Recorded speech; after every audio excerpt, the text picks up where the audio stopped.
I'm in the bedroom. I fired them. Did this.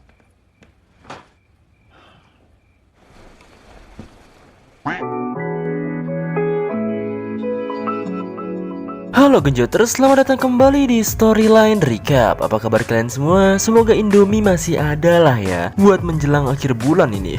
Di video kali ini, gue akan menceritakan alur cerita dari film Life Like yang dirilis pada tahun 2019. Film ini mengisahkan sebuah pasutri yang baru menikah cuy. Karena mereka salah satu warga elit global, dimana kalau mau apa-apa teh harus dibantuin sama pembantu aka asisten rumah tangga cuy, anjay. Mereka akhirnya membeli sebuah robot untuk membuat pekerjaan sang istri lebih mudah. Tapi alih-alih makin kesini si robot malah berdegong yang membuat rumah tangga ini berantakan karena si robot malah mengencrit dengan si istri ini. Gokil gak tuh robotnya? Oke, daripada penasaran dengan alur ceritanya, mending kita gaskin aja ke alur ceritanya cuy. Skuida. Film diawali dengan pasutri yang baru aja kawin gitu. Menikah maksudnya cuy. Pasutri ini bernama Sophie dan James. Saat lagi enak-enak quality time, si James ini diberi kabar bahwa ayahnya telah meninggal. Dimana setelah ayahnya meninggoy, James dan Sophie terpaksa harus tinggal di rumah peninggalan ayahnya yang sangat besar ini cuy. Dan disinilah kisah ini dimulai.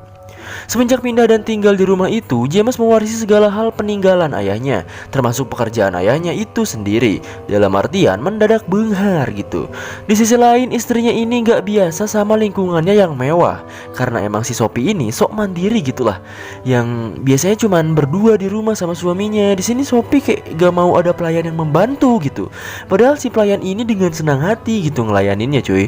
Alhasil karena kerujitan dan keriuhan si Sophie ini, doi mecat semua pelayan di rumah yang segede badeng itu dengan pesangon 2 tahun ke mereka. Si James yang tahu hal ini langsung herman gitu sama istrinya. Padahal udah enak-enak apalagi gitu kan dibantuin. Ini malah kariwe-riwe gitu cincek aingnya. Tinggal rebahan aja gitu di kasur tiktokan gitu kan. Makanya si suaminya ini herman banget sama si Sophie ini. Karena rumah segede Gelora Bung Karno itu gak akan bisa diberesin cuman sendirian doang gitu. Tapi karena si James ini bucin ya udah deh ngalah kan akhirnya. Singkat cerita, saat James sibuk nguli di kantornya, Sophie mendadak nelpon buat minta tolong buat nyalain mesinnya. Dan pada malam hari, James berusaha sampai ngos-ngosan buat nyalain mesin itu, walaupun gak nyala-nyala cuy. Si Sophie bener-bener riwe rice dan masih tetap belum terbiasa sama lingkungan. Mulai ngeluh sama si James juga. Padahal dia sendiri gitu yang mutusin buat mecat semua pelayannya cuy. Pada akhirnya James pergi ke sebuah perusahaan pembuat robot modern. Robot-robot ini bener-bener mirip 100% tanpa panu dan borok seperti manusia. Robot-robot ini nanti bakalan direntalin buat membantu pekerjaan rumah.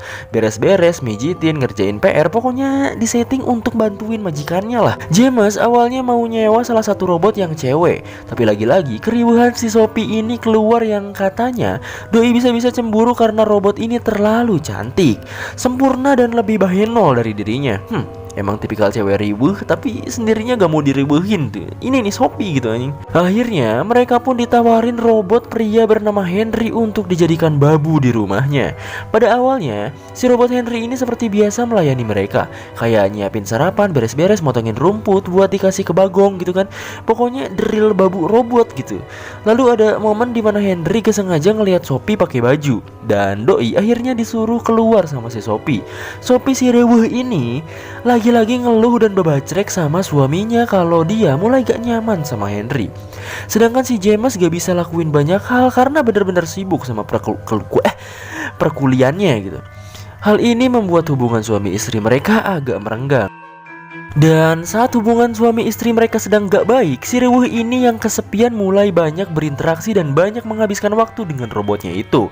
Di sini Sophie nyuruh Henry buat ngebaca buku tentang perasaan, emosi yang dirasakan manusia, yang dimana hal ini sebenarnya gak boleh dilakukan kepada si robot itu, karena takutnya si robot malah menjelma menjadi manusia gitu kan, dan beradaptasi bahwa ia adalah manusia juga. Saat malam hari, si Sophie ngelihat Henry yang lagi tidur di luar dan tidak menggunakan sehelai benang pun. Henry bilang kalau dirinya bermimpi menjadi manusia. Aneh kan? Masa robot bisa mimpi gitu? Anjir. Lu kira Toy Story anjing, Buzz Lightyear nih. Keesokannya, James dan Sophie merasa agak aneh dan ada yang berbeda pada robot babu miliknya. Akhirnya mereka konsultasi ke pemilik perusahaannya bernama si Julie ini. Julie bilang kalau James dan Sophie terlalu memperlakukan Henry seperti manusia. Setelah balik ke rumah, James marah-marah sama Sophie karena doi malah terlalu deket sama Henry. Terlalu banyak menghabiskan waktu bersama Henry dan lebih parahnya disuruh membaca buku yang kemarin ia kasih gitu kan. Gak salah dong di sini si James marah kan. Setelah balik nguli, James nemuin sebuah surat yang dibuat oleh Sophie untuk dirinya. Dan surat ini sudah lama dibuat oleh Sophie sejak awal-awal ia mengawini istrinya itu. Isi dari surat itu adalah isi hati Sophie yang rindu digenjrit sama James. Si James yang peka kalau soal perolahragaan enak, langsung siap-siap buat ngajak istrinya ini cuy. Tapi lagi-lagi Sophie si rewe dan gak balik ini nolak karena babacreknya sih bad mood gitu kan. Memang istri laknat ini anjir. Besoknya, James sedang pusing oleh pekerjaannya. Di sisi lain, Sophie lagi nyantui bersama Henry. Mereka sedang membicarakan soal Henry yang mulai bisa merasakan isi hati majikannya. Disinilah Sophie mulai suka sama Henry. Dan ia juga sempat bermimpi lagi ono-onoan sama si robot Henry itu. Ketika James pergi kerja, Sophie sengaja sok-sokan mengerang agar didengar oleh Henry. Dan benar saja, Henry tahu hal itu cuy. Setelah itu, Sophie meminta Henry untuk menemaninya berenang. Ternyata si James dari tadi merhatiin mereka dan merasa sakit hati dan cemburu gitu. Iya, akhirnya konsultasi lagi ke si Julie. Julie bilang kalau misalnya Sophie beneran suka sama Henry, kemungkinan besar Henry bakalan suka juga sama Sophie. James akhirnya memutuskan untuk meminta Henry agar tidak berinteraksi lagi dengan Sophie. Tapi karena doi adalah robot, Henry pun malah bilang ke si Sophie soal hal itu dan mengakibatkan hubungan Sophie dan James ribut lagi. Dan di sini Sophie mulai meninggalkan rumah. Tinggallah James dan Henry di rumah segede gaban itu berdua cuy. Dan ada satu momen dimana ini bangke banget sumpah anjir. James meminta Henry ngambilin pisau cukurnya kan. Si Henry malah datang kagak pakai itu lagi cuy. Di sini mulai adu gantar antara Henry dan James. Keesokannya, James bersikap bahwa adegan semalam hanyalah sebuah mimpi belaka dan doi berangkat ke kantornya. James juga berusaha baikan sama Sophie, tapi si Sophie ini belum bisa maafin James. Tapi tak disangka, Sophie ternyata diam-diam selalu pulang ke rumah untuk menemui Henry di saat James sendiri sedang bekerja. Ada kayak sinetron azab gak tuh nih film anjir. Singkat cerita, saat Henry sedang melayani ono-onoan dengan Sophie, ia nyeletuk bilang I love you yang membuat Sophie kaget. Dimana seharusnya Henry nggak diprogram buat bilang-bilang kayak gitu, apalagi mencintai beneran majikannya kan. Dan disinilah Sophie mulai tahu bahwa Henry sudah melewati batas. Ketika James balik bekerja, Sophie langsung bilang kepada James kalau Henry menciumnya. James langsung tahu kalau sebenarnya Henry sudah kelewatan batas. Dimana jika Henry mencium Sophie, berarti Sophie sendirilah yang menginginkan hal itu. James yang kesal langsung menghajar Henry dan mencabut casan si Henry itu. Besoknya, James dan Sophie menunggu Julie datang buat konsultasi lagi. Tapi karena ngaret, James langsung pergi buat kerja. Henry tiba-tiba datang dengan muka memarnya dan menjelaskan bahwa dirinya adalah robot yang disetting untuk melayani mengayomi anjay mengayomi anjir dan membahagiakan majikannya yaitu Sophie dan James. Ia juga bilang kalau kemarin dah pernah adu gantar sama si James. Si Julie dengan kerennya datang walaupun ngaret. Sophie langsung pergi menemui James ke kantornya. Di sini kita menemui kejanggalan di mana Henry memiliki luka memar di wajahnya, yang seharusnya robot itu tidak akan memiliki memar seperti manusia. Ya mungkin kalau made in China bisa kali ya, siapa tahu gitu.